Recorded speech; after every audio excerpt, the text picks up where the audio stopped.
अस्सलाम वालेकुम जी। Welcome to my digital channel. आपको खुश आमदीद कहते हैं। और आज का जो वीलॉग है उसका मेन पर्पस है कि आपको बताया जाए कि ड्राइविंग लाइसेंस आप अपने होमलैंड कंट्री का कैसे चेंज कर सकते हैं यहाँ पे यूरोप में। स्पेशली मैं पुर्तगाल में अवेलेबल हूँ और किस तरह से जो है आप उसको कन्वर्ट कर सकते हैं अपने होमलैंड कंट्री का लाइसेंस। पाकिस्तान का है, इंडिया का है या बांग्लादेश का है, आप इनको कैसे कन्वर्ट कर सकते हैं। ठीक है जी। और इसका प्रोसेस जो है वो आपको स्टेप बाय स्टेप बताते हैं। उसकी डिटेल्स जो हैं मैं आपको डिस्क्रिप्शन में भी जो है वो मेंशन कर दूंगा कि आप उसको जो है वो स्टेप बाय स्टेप फॉलो करेंगे तो आप उसको किस तरीके से जो है वो कन्वर्ट कर सकते हैं। सही है। तो पहला स्टेप उसके अंदर ये होता है कि आप अपने होमलैंड कंट्री का जो लाइसेंस है वो वैलिड ड्राइविंग लाइसेंस अवेलेबल होना चाहिए। उसकी कैटेगरी जो है वो आपके पास जो है वो गाड़ी का लाइसेंस अगर है तो वो सिंपल लाइसेंस है या एलटीवी लाइसेंस है, आप उसको कन्वर्ट कर सकते हैं। ठीक है। यहाँ पे आप उसको जो है वो कन्वर्ट जब करते हैं तो वो नॉर्मल पैसेंजर्स कार्स जो है, जो लाइट व्हीकल्स होते हैं, उनके लिए वो कन्वर्ट हो जाता है। ठीक है जी। जिसकी कैटेगरी जो है वो B1 तक जो है अवेलेबल होती है, बी कैटेगरी तक कन्वर्ट होता है। सी और डी कैटेगरीज जो हैं वो हैवी कैटेगरीज के अंदर आते हैं, जिसके आप कह सकते हैं कि जो बसेस हैं, ट्रक्स हैं, इसकी जो कैटेगरी है ये लाइट व्हीकल्स कैटेगरीज के अंदर आता है, जिसमें आप उसको जब कन्वर्ट करते हैं तो 3.5 टन तक जो है उसकी कन्वर्जन जो है वो एप्लीकेबल होती है। यानी कि आपकी जो गाड़ी है उसका जो टोटल वेटेज होती है, आप उसको जो है वो 3.5 टन तक की गाड़ी को जो है वो चला सकते हैं। सही है। लाइट व्हीकल्स होती हैं, लाइट व्हीकल्स विदाउट जिसके पीछे ट्रेलर होता है वो भी चला सकते हैं, या आप उसके साथ ट्रेलर भी अपना ऐड कर सकते हैं, वो चला सकते हैं। या गुड्स व्हीकल्स होती हैं जिसमें आप कोई ट्रांसपोर्ट करते हैं, स्मॉल व्हीकल्स, लेकिन उसकी जितनी भी कैटेगरीज हैं वो 3.5 टन के अंडर ही आनी चाहिए। सही है।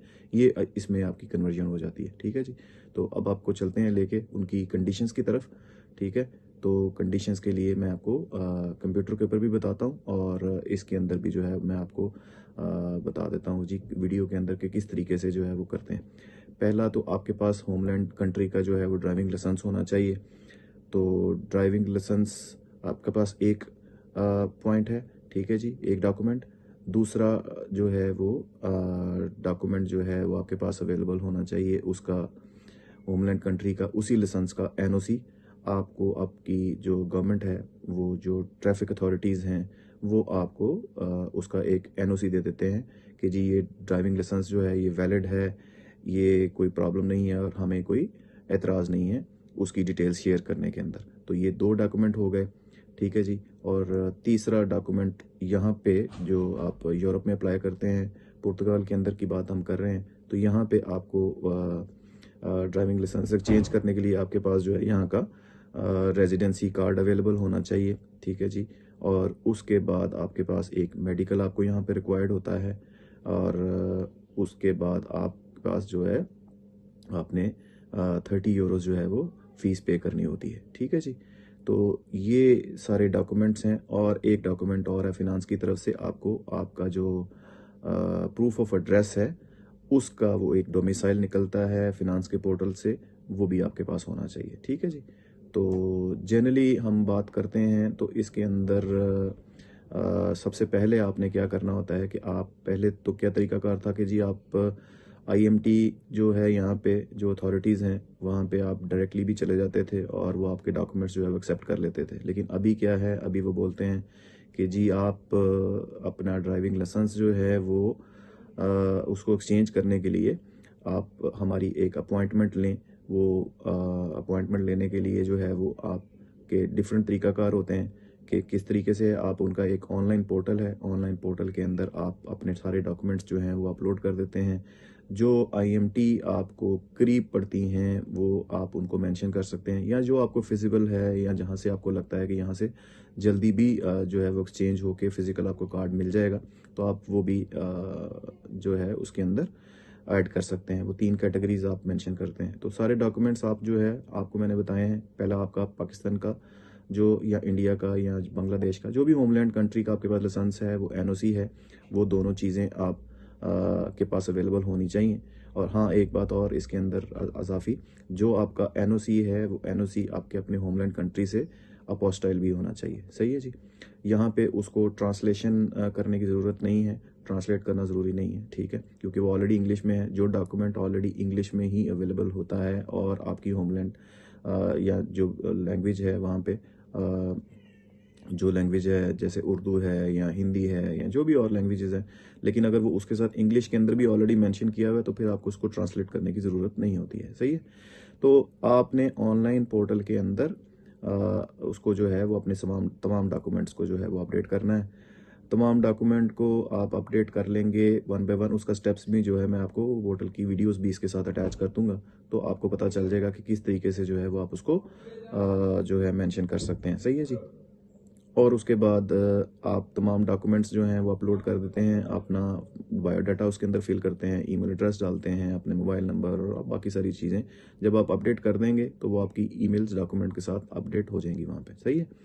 उसके बाद आपको उनकी तरफ से एक रिप्लाई आएगा ईमेल का कि आपकी जो रिक्वेस्ट है वो सबमिट हो गई है। उसके बाद दोबारा आपको एक ईमेल आती है कि जी हम इसको आगे फॉरवर्ड कर रहे हैं। फिर आपके पास आपके एक ईमेल अवेलेबल होगा, 3 से 4 ईमेल्स जो हैं वो आपको अवेलेबल हो जाती हैं, और जिसके अंदर आपको मेंशन कर देंगे जी हम इसको सबमिट कर दिया है और आपकी रिक्वेस्ट जो है वो अंडर एनालिसिस है। ठीक है जी। कुछ दिनों के बाद आपके पास जो है अवेलेबल होगा, मैक्सिमम 2 वीक्स का टाइम होता है, जिसके अंदर वो आपको दोबारा एक ईमेल आ जाती है कि जी आपकी रिक्वेस्ट जो सबमिट की थी वो अप्रूव हो गई है।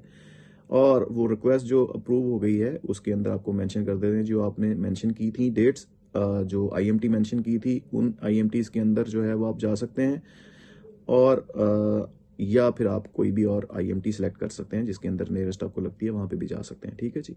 तो आपको जो है अब वहाँ के लिए अपॉइंटमेंट की ज़रूरत है, और जो आईएमटी आपने सेलेक्ट करनी है वो आप सीगा की ऐप है उसके थ्रू भी अपॉइंटमेंट ले सकते हैं, और वो आपको जो फिजिबल है उसके मुताबिक आप वहाँ पे विजिट कर सकते हैं। दूसरा तरीका ये होता है कि समटाइम्स आप जो आईएमटी नियरेस्ट है आप वहाँ पे डायरेक्टली चले जाएं उनके ऑफिस खुलने से पहले, तो भी वो आपको केटर कर लेते हैं। आप लाइन में लगते हैं, जब आपका बारी आती है तो वो आप उनको बताते हैं जी मैंने अपना लाइसेंस एक्सचेंज करना है, तो वो आपसे पूछते हैं जी आपकी ऑलरेडी यहाँ पे वो अपॉइंटमेंट है, आपके पास अगर अपॉइंटमेंट हो तो आप उनको नंबर दीजिए, और अगर अपॉइंटमेंट नहीं है तो तब भी वो आपको टोकन अगर उनके पास अवेलेबल हैं तो वो आपको केटर कर लेते हैं। ठीक है जी। काउंटर पे जाते हैं, काउंटर पे वो आपको आपका जो टीआरसी है, जो आपका रेजिडेंसी कार्ड है वो आप उनको अवेलेबल देते हैं। ठीक है जी। तो वो उनके पास ऑलरेडी भी जो आपको ईमेल आया था उनका रेफरेंस नंबर जो है वो जनरेटेड होता है उनके आपके लाइसेंस के अगेंस्ट और आपकी टीआरसी के अगेंस्ट, वो तमाम डाटा उनके पास ऑलरेडी अवेलेबल है। आप उनको जस्ट वो नंबर देंगे, आप उनको अपना कार्ड पकड़ाते हैं तो वो उस कार्ड के थ्रू वो सारी डिटेल्स एक्सेस कर लेते हैं। उसके बाद वो आपसे डॉक्यूमेंट्स मांगेंगे। डॉक्यूमेंट्स में मैंने आपको ऑलरेडी बता दिया, आपका लाइसेंस जो है वैलिड वो, आपका होमलैंड कंट्री का, और उसके बाद एनओसी है अपोस्टल हुआ। ठीक है जी। उसके बाद आपका यहाँ से जो टीआरसी है वो उसने मांगा है, वो सारी चीज़ें आपके पास अवेलेबल होनी चाहिए। ये चीज़ें आपने उनको दी हैं, डोमिसाइल आपने उनको दिया है जिस पे प्रूफ ऑफ एड्रेस मेंशन है। ये सारी चीज़ें देने के बाद आपसे वो बोलेंगे ठीक है जी वेट करें। वो उसके बाद मेडिकल सर्टिफिकेट भी आपसे रिसीव कर लेते हैं, जो आपको मैंने बताया मेडिकल सर्टिफिकेट चाहिए होता है। ठीक है। वो ऑनलाइन बन जाता है, वो ऑनलाइन फ़ीस पे करते हैं डॉक्टर को, वो फिज़िकल चेकअप आपका कर लेता है ऑनलाइन ही, और उसके बाद वो सारी चीज़ें सबमिट कर लेते हैं। आपका ओरिजिनल लाइसेंस वो रख लेते हैं और एनओसी भी वो रख लेंगे। ठीक है जी। और आपको बोलेंगे जी आप यहाँ पे हमारे पास जो है वो आएँ, फ़ोटो खिंचवाएँ। फ़ोटो खींच के आपसे फ़ीस रिसीव करके आप कार्ड से उनको फ़ीस पे कर देते हैं। ठीक है जी। आपके पास कार्ड है, कैश भी रिसीव कर लेते हैं। ठीक है। और उसके बाद आपको वो एक पेपर दे देते हैं, वो गिया उसका हम उसको बोलते हैं, जिसमें वो एक टेम्पररी पेपर के तौर पे है। जब तक कि आपको ओरिजिनल लाइसेंस अवेलेबल नहीं हो जाता फिजिकल, वो आपको वो पेपर टेम्पररी दे देते हैं। उस पेपर की बेस पे आप अपनी गाड़ी भी चला सकते हैं। तो ये एक जनरल प्रोसेस है जो कि हम उसको बोलते हैं जी आप पहला लाइसेंस जो है अपना यूरोप का आप उसको कन्वर्ट कर लेते हैं। अब इसकी जो step by step online apply करने का तरीकाकार है वो मैं आपको बता देता हूँ। बाकी आईएमटी का प्रोसेस जनरली मैंने आपको बता दिया। किसी दोस्त को अगर कोई इन्फॉर्मेशन जो है वो मिसिंग लगी हो, या जो कोई इन्फॉर्मेशन वो चाहते हो कि जी डिटेल में बताई जाए तो आप कमेंट कर सकते हैं, ठीक है जी। तो मैं आपको डिटेल भी जो है वो फॉरवर्ड कर दूंगा, बता दूंगा कि किस तरीके से है, ठीक है। बाकी मैंने आईएमटीज़ की कोई स्पेशल वीडियोस जो हैं वो इसके साथ नहीं लगा रहा कि जिसमें मैं यहाँ से मैं टैक्सी कर रहा हूँ और मैं वहाँ जा रहा हूँ और मैं वहाँ पहुँच गया हूँ। ऐसी कोई ज़रूरत नहीं है, मुझे फ़ील नहीं हुआ कि ऐसी कोई ज़रूरत मैं उसमें वो वीडियोस भी अटैच करूँ, ठीक है जी। जनरल इन्फॉर्मेशन दी है और उस पर फोकस किया है कि आपको जो है वो डिटेल बताई जाए कि किस तरीके से जो है वो ऐड आपने करना है ऑनलाइन डिटेल्स अपनी, और उसके बाद आपको जो है वो ईमेल एक्सेप्टेंस आ जाएगा। उसके बाद आप वहाँ पे विज़िट करते हैं अपॉइंटमेंट लेके या अपॉइंटमेंट लिए बगैर, दोनों तरीक़ों से ही वैलिडिटी जो है हो जाती है। आप उसके बाद आपको वो वहाँ पे विज़िट करने के बाद अपने डॉक्यूमेंट सबमिट करने हैं। डॉक्यूमेंट सबमिट करने के बाद जो डॉक्यूमेंट्स हैं उसकी लिस्ट भी मैं डिस्क्रिप्शन में मेंशन कर दूंगा, क्या डॉक्यूमेंट्स हैं दोबारा कि आपको पता हो। उसके बाद आपने जो ही फीस पे करते हैं, आपकी फ़ोटो होती है, सिग्नेचर होते हैं, तो आपको वो पेपर दे देते हैं, ठीक है जी। वो पेपर वैलिड है जब तक कि आपका फ़िज़िकल लाइसेंस अवेलेबल नहीं हो जाता। जब आपका फ़िज़िकल लाइसेंस अवेलेबल हो जाता है तो अब फिर आप गाड़ी चला सकते हैं ईज़िली। पहले भी आप गाड़ी चला सकते हैं पेपर पे, ठीक है। और उसके बाद फिर आप फर्दर जो आपने प्रोसेस करना है वो भी आप कर सकते हैं, ठीक है जी। तो हम अब आपको जो है वो कंफर्म करते हैं जी कि पोर्टल पे किस तरीके से एंट्रीज करनी है, वो मैं डिटेल वीडियोस उसके साथ अटैच कर देता हूँ कि आपको पता चल जाए, ठीक है जी। अस्सलाम वालेकुम। Welcome to my digital channel. जो वीडियो आपसे शेयर करने जा रहा हूँ, ये ड्राइविंग लाइसेंस एक्सचेंज जो ऑनलाइन अप्लाई करना है आपने अपने होमलैंड कंट्री का, अ, उसको किस तरह से एप्लीकेशन को आपने सबमिट करना है। आपके पास तमाम डॉक्यूमेंट्स अवेलेबल होने चाहिए जो लिस्ट में मैंने आपको ऑलरेडी बताए हैं, ठीक है। मैं एक दफ़ा दोबारा भी बता देता हूँ। आपके पास होमलैंड कंट्री का जो है वो ड्राइविंग लाइसेंस अवेलेबल होना चाहिए। वो उसके बाद उसका एनओसी अवेलेबल होना चाहिए, वो भी ट्रैफिक अथॉरिटीज़ जो हैं वो आपको दे देते हैं। उसके बाद आपने उसको अपोस्टाइल करवाना है, ठीक है जी। उसके बाद यहाँ पे आपके पास रेजिडेंसी कार्ड अवेलेबल होना चाहिए। फिर आपने एक ऑनलाइन सबमिट करना है मेडिकल, उसकी आपके पास जो है वो पेपर अवेलेबल होना चाहिए मेडिकल का, ठीक है। ये तमाम डॉक्यूमेंट्स के साथ आपने ऑनलाइन अपनी रिक्वेस्ट सबमिट करनी है। ऑनलाइन जो ही रिक्वेस्ट सबमिट करेंगे तो आपको इनका आईएमटी अदारा जो है वो एक सबमिशन की रिक्वेस्ट की आपको एक कंफर्मेशन ईमेल भेज देगा कि जी आपकी रिक्वेस्ट सबमिट हो गई है। जब आपके पास ये ईमेल अप्रूव होके आ जाए कुछ दिनों के बाद, अप्रॉक्सीमेटली 2 वीक्स का टाइम होता है, 10 to 15 डेज के अंदर आपके पास जो है वो अवेलेबल हो जाता है। जल्दी भी आ सकती है लेकिन आप जहन में रखें कि 2 वीक्स का टाइम लगता है। विद इन 2 वीक्स आपके पास जो है उनकी कंफर्मेशन ईमेल अवेलेबल हो जाए तो आप अपने जो मेंशन किए हुए आईएमटीज हैं जो आपको सूटेबल हैं वो आप मेंशन करते हैं, उसके अंदर ऑप्शन होती है। तो आप वहाँ पे उन पे विजिट करके अपॉइंटमेंट लेके या अपॉइंटमेंट के बगैर भी टाइम लिमिट्स के अंदर उनके पास जाके सुबह सुबह अर्ली मॉर्निंग आपके पास आपको उनको जाना पड़ेगा। तो वहाँ पे आपके पास आपको डॉक्यूमेंट सबमिट करने हैं। डॉक्यूमेंट्स आपको सबमिट करने से पहले अपना टीआरसी आपने उनको, जो भी रेजिडेंसी कार्ड अवेलेबल है आपके पास, वो आप उनको देते हैं तो उनके पास ऑलरेडी डिटेल्स होती हैं कि जी इसकी ईमेल्स जो है आपने सबमिट किए थे ऑनलाइन डॉक्यूमेंट वो एक्सेप्टेड हैं। तो आपसे वो बाकी तमाम डॉक्यूमेंट्स जो है वो रिसीव करते हैं। बाकी डिटेल वीडियो मैंने ऑलरेडी आपके इसमें ऐड कर दी है, वो आप देखेंगे तो आपको कंफर्म हो जाएगा। सही है जी, तो चलते हैं। आपको किस तरीके से अपनी रिक्वेस्ट सबमिट करनी है। फर्स्ट लाइसेंस आप जो अपना एक्सचेंज कर रहे हैं अपने होमलैंड कंट्री का, पाकिस्तान, इंडिया, बांग्लादेश, किसी भी कंट्री का आपके पास अवेलेबल है तो आप इसको सबमिट करते हैं। किस तरीके से डॉक्यूमेंट सबमिट कर रहे हैं, ठीक है जी। आपके पास जो भी कंप्यूटर के ऊपर ब्राउज़र अवेलेबल है या आप अपने मोबाइल के ऊपर से भी आप चेक कर सकते हैं, तो प्रोसेस सेम ही फॉलो करना होता है। आप जो है वो हम यहाँ पे फॉलो कर रहे हैं जी, गूगल क्रोम ओपन कर लेते हैं। यहाँ पे गूगल में आप मेंशन कर लें जो ड्राइविंग लाइसेंस एक्सचेंज पुर्तगाल है, ठीक है जी। आप ये लिख के आप एंटर करेंगे। मेरे पास लिंक भी अवेलेबल है लेकिन अगर आप इसको डायरेक्टली भी आप खोलते हैं, ये जब आप एंटर करेंगे तो सबसे पहले आपके पास आ गया यहाँ पे लिखा हुआ त्रोकास तितलियस अस्ट्रेंजीरियस, और ये डैश ई एन, इसका मतलब इंग्लिश के अंदर मेंशन किया हुआ, तो वो आपके पास ये खोलेगा। सही है जी, वेबसाइट। आप इसको क्लिक करते हैं, यहाँ पे ऑप्शन पुर्तगीज और इंग्लिश भी आ रही है, आप सेलेक्ट कर लें इंग्लिश में, उसको ट्रांसलेट करके ऑटो आपको दिखाएगा। इसमें आपके पास जो है पहला वाला ऑप्शंस, ये नॉर्वे, आइसलैंड, ये मुल्क हैं, फिर CPLP कंट्रीज़ हैं, ठीक है जी। उसके बाद ये तीसरी ऑप्शन जो है वो एक्सचेंज ड्राइविंग लाइसेंस है, ये हमारे वाली है, ठीक है जी। आप इसको क्लिक करते हैं और आपके पास यहाँ पे लिस्ट ऑफ कंट्रीज़ भी अवेलेबल हैं, लेकिन आपके पास जो मैंने आपको मुल्क बताए हैं, आप उनको अगर उनमें हैं अवेलेबल तो आप इसको अप्लाई कर सकते हैं जी, ठीक है जी।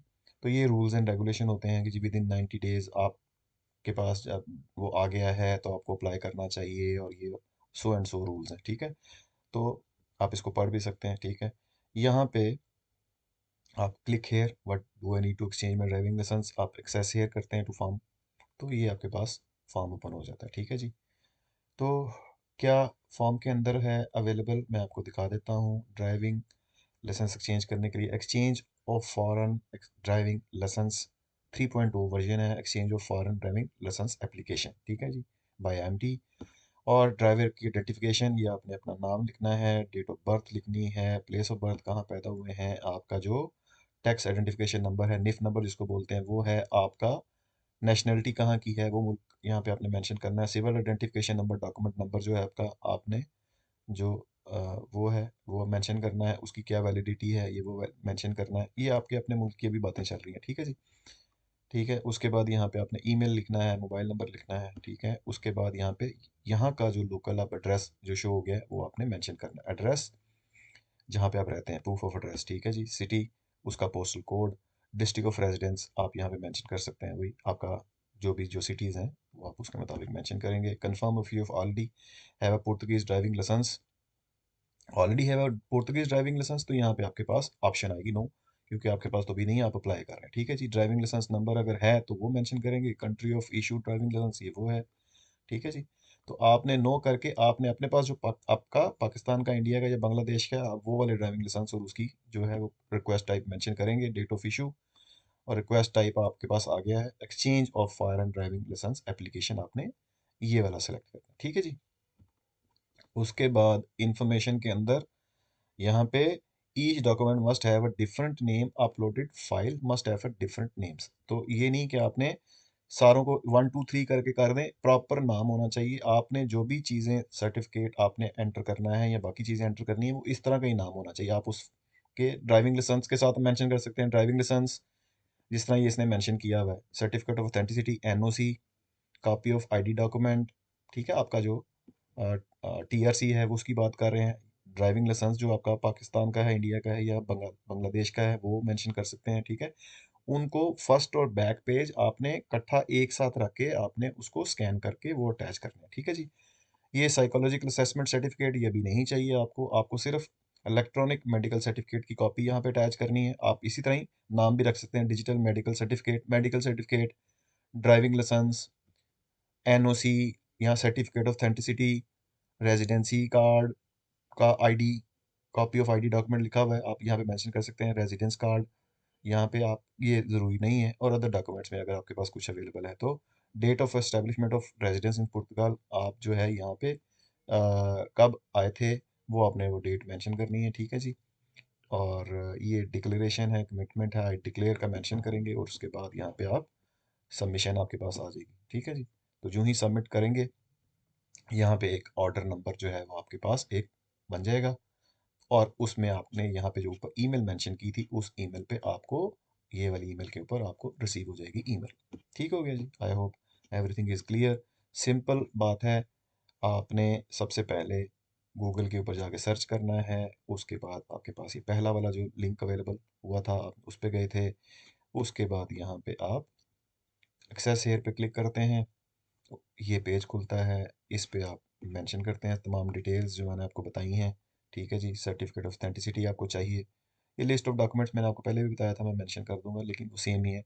NOC है, इसका नाम आप सर्टिफिकेट ऑफ ऑथेंटिसिटी रख दीजिएगा। आपका रेजिडेंसी कार्ड है, उसका नाम आप रखते हैं आईडी डॉक्यूमेंट, ठीक है। Copy of driving licence, psychological certificate अभी आपको नहीं चाहिए, फर्स्ट अटैम्प्ट में ग्रुप A का जो आप लाइसेंस अप्लाई कर रहे हैं उसमें आपको नहीं चाहिए होता, ये ग्रुप B के लिए चाहिए, उसके लिए फर्दर वीडियोस मैं आपको बना के बता दूंगा, ठीक है। ये आपको मेडिकल सर्टिफिकेट चाहिए, तो आप यहाँ से उसको लोड करते हैं, ठीक है जी। Date of establishment of residence in Portugal वो आप मेंशन कर सकते हैं जब आपके पास अवेलेबल हुए थे यहाँ पे वो, और उसके बाद यहाँ पे आपने सबमिट का बटन दबाना है, सही है जी। तो ये सारी चीज़ें करने के बाद सबमिट करेंगे तो आपको ईमेल रिसीव होंगी, 4 ईमेल आती हैं, जिनमें पहली सबमिट की होती है, उसके बाद वो कंफर्मेशन आता है, उसके बाद फिर वो तीसरी बात पे भी वो कहता है जी हमने आके सबमिट कर दिया है, उसके बाद फोर्थ कंफर्मेशन आ जाता है कि जी एनालिसिस में सबमिट हो गया, आपको रिप्लाई करेंगे। बाद में फिर पांचवी एक ईमेल आती है विद इन 2 वीक्स, जिसमें आपको कंफर्म कर देते हैं वो कि जी आप जो है आप जाके अपने डॉक्यूमेंट सबमिट कर सकते हैं। ठीक है जी, चले, thank you very much. Next video में इंशाल्लाह मुलाकात होती है। ओके, अल्लाह हाफिज़, टेक केयर। कोई क्वेश्चंस आपके हैं तो आप कमेंट में मेंशन कर सकते हैं। बाकी मेरे चैनल को सब्सक्राइब कर दें, लाइक बटन पे प्रेस कर दें और अपने दोस्तों के साथ ये वीडियो शेयर भी कर सकते हैं। ठीक है जी, थैंक यू वेरी मच। अपना ख्याल रखिएगा। अल्लाह हाफिज़।